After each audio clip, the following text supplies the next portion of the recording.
ലോകകപ്പ് കിരീടമെന്ന സ്വപ്നത്തിലേക്ക് ഇന്ത്യൻ വനിതകൾ ആദ്യ ചുവട് വയ്ക്കുന്നു. വനിതാ 2020 ലോകകപ്പിൽ ഇന്ത്യ അല്പസമയങ്ങൾക്കകം ന്യൂസിലൻഡിനെ നേരിടും. ദുബൈയിൽ വൈകിട്ട് ഇന്ത്യൻ സമയം 7:30-ക്കാണ് കളി തുടങ്ങുക. സന്നാഹ മത്സരങ്ങളിൽ വെസ്റ്റ് ഇൻഡീസിനെയും ദക്ഷിണാഫ്രിക്കയും തോൽപ്പിച്ച മികവ് ന്യൂസിലൻഡിനെതിരെയും ആവർത്തിക്കാം എന്ന ആത്മവിശ്വാസത്തിലാണ് ഹർമൻപ്രീത് കൗറും സംഘവും.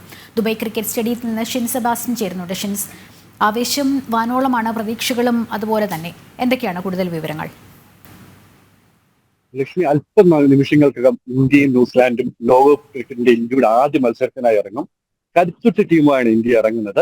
പ്രാദേശിക സമയം 6 മണിയോടുകൂടി, അതായത് ഇന്ത്യൻ സമയം 7:30-ക്കാണ് കളി സ്റ്റാർട്ട് ചെയ്യുന്നത്.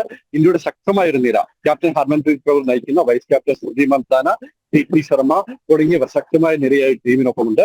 2 സന്നാഹ മത്സരങ്ങൾ ജയിച്ചതിന്റെ ആത്മവിശ്വാസത്തിലാണ് ഇന്ത്യ കളത്തിലേക്ക് ഇറങ്ങുന്നത്. ഇതോടൊപ്പം തന്നെ മലയാളികൾക്ക് വളരെ സന്തോഷം തരുന്ന 2 കാര്യമുണ്ട്. ആദ്യമായി ഒരേ സമയം ലോകകപ്പിന്റെ ഒരു ടീമിൽ 2 മലയാളികൾ ഇടം പിടിച്ചു.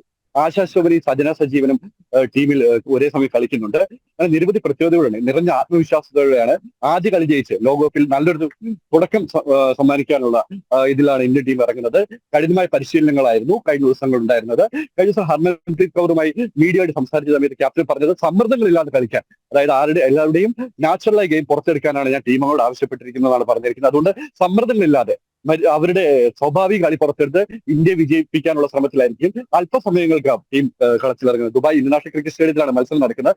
എന്റെ പുറകിൽ കാണുന്ന ക്രിക്കറ്റ് സ്റ്റേഡിയം. അതിനെല്ലാ തയ്യാറെടുപ്പും കാണികൾ വന്നു തുടങ്ങിയിട്ടുണ്ട്. ഇന്ത്യൻ ആരാധകരാണ് കൂടുതലായിട്ട് വന്നു തുടങ്ങിയിരിക്കുന്നത്. നിറയെ ഇന്ത്യക്കാരുള്ള, ഇത് ഇന്ത്യക്ക് ഒരു ഹോം ഗ്രൗണ്ട് എന്ന് തോന്നുന്ന രീതിയിലുള്ളതാണ് ദുബായ് ക്രിക്കറ്റ് സ്റ്റേഡിയം. നിരവധി ഇന്ത്യക്കാരെത്തും. അതുകൊണ്ട് തന്നെ സമ്മർദ്ദങ്ങളില്ലാതെ ആ സാഹചര്യങ്ങളോട് ഇന്ത്യ ലോകകപ്പ് നടക്കുന്ന പോലെ ആയിരിക്കും ടീമിന് തോന്നുക. അത് സാഹചര്യം അതുകൊണ്ട് തന്നെ ഇന്ത്യക്ക് അനുകൂലമാണ്. അങ്ങനെ വിജയപ്രതീക്ഷയോടെ ഇത്തരം സാഹചര്യത്തെ മുതലെടുത്ത് കുതിപ്പിന് വേണ്ടി തുടക്കമിടാനായിരിക്കും ഇന്ത്യ ഇന്ന് കളത്തിറങ്ങുക.